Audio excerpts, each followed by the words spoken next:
అడవిలో ఒక కప్ప, ఒక నెమలి మంచి స్నేహితులుగా ఉండేవారు.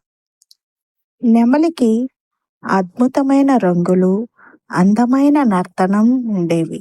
అడవి జంతువులందరూ నెమలిని చూసి ఆశ్చర్యపడ్డారు.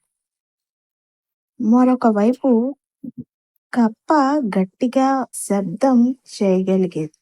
కానీ దాని రూపం అంతగా ఆకర్షణీయంగా ఉండేది కాదు.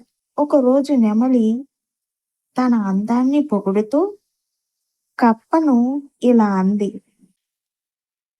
"నీవు శబ్దం చేయగలవు, కానీ నువ్వు అందంగా లేవు.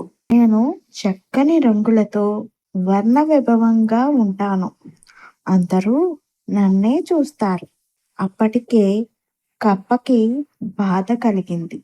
కానీ నెమలిని ఏమీ అనకుండా చిరునవ్వుతో ఇలా అన్నది: "స్నేహితుడా, నీ అందం కేవలం కళ్ళకు మాత్రమే, కానీ నా శబ్దం వలన వాన రాకను తెలియజేస్తుంది. ప్రకృతి కోసం అది అవసరం. అందం కంటే ఉపయోగం ఎక్కువ." ఆ మాటలు విని నెమలికి చాలా బోధపడింది. అప్పటి నుంచి తన ప్రతిభను గర్వంగా కాకుండా వినయంగా చూడడం ప్రారంభించింది. ఇందులో నీతి ఏంటంటే, బాహ్య అందం కంటే మన ఉపయోగకర గుణాలు గొప్పవే. ఇతరులను అణిచే గర్వం మంచిది కాదు.